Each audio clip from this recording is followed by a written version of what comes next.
श्रीमद् वाल्मीकि रामायण बालकांड 55वां सर्ग। अपने 100 पुत्रों और सारी सेना के नष्ट हो जाने पर विश्वामित्र का तपस्या करके महादेव जी से दिव्यास्त्र पाना और उनका वशिष्ठ के आश्रम पर प्रयोग करना एवं वशिष्ठ जी का ब्रह्मदंड लेकर उनके सामने खड़ा होना। विश्वामित्र के अस्त्रों से घायल होकर उन्हें व्याकुल हुआ देख वशिष्ठ जी ने फिर आज्ञा दी, कामधेनु, अब योग बल से दूसरे सैनिकों की सृष्टि करो। तब उन गौ ने फिर हुंकार किया। उसके हुंकार से सूर्य के समान तेजस्वी काम्बोज उत्पन्न हुए। थन से शस्त्रधारी बर्बर प्रकट हुए। योनि देश से यवन और शक्रु देश गोबर के स्थान से शक उत्पन्न हुआ। रोमकूपों से म्लेच्छ, हारित और किरात प्रकट हुए। रघुनंदन, उन सब वीरों ने पैदल, हाथी, घोड़े और रथ सहित विश्वामित्र की सारी सेना का तत्काल संहार कर डाला। महात्मा वशिष्ठ द्वारा अपनी सेना का संहार हुआ देख विश्वामित्र के 100 पुत्र अत्यंत क्रोध में भर गए और नाना प्रकार के अस्त्र शस्त्र लेकर जप करने वालों में श्रेष्ठ वशिष्ठ मुनि पर टूट पड़े।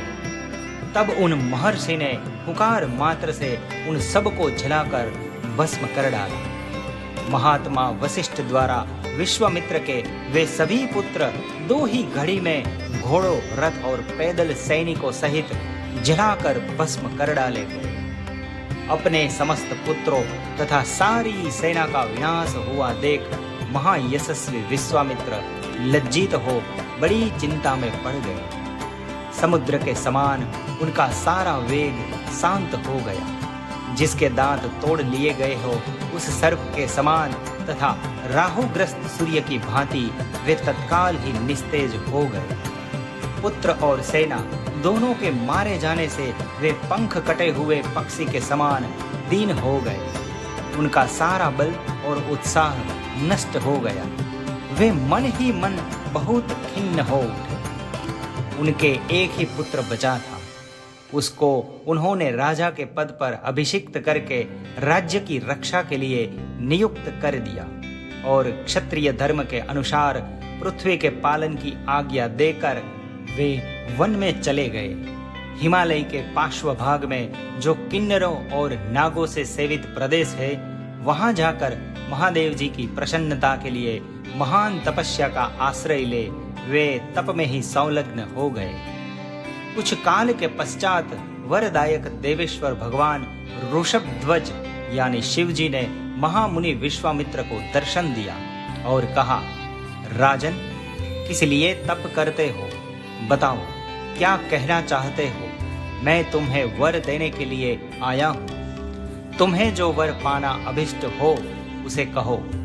महादेव जी के ऐसा कहने पर महातपस्वी विश्वामित्र ने उन्हें प्रणाम करके इस प्रकार कहा, निष्पाप महादेव, यदि आप संतुष्ट हो तो अंग उपांग उपनिषद और रहस्यों सहित धनुर्वेद मुझे प्रदान कीजिए। अनघ देवताओं, दानवों, महर्षियों, गंधर्वों, यक्षों तथा राक्षसों के पास जो जो अस्त्र हो वे सब आपकी कृपा से मेरे हृदय में स्फुरित हो जाए।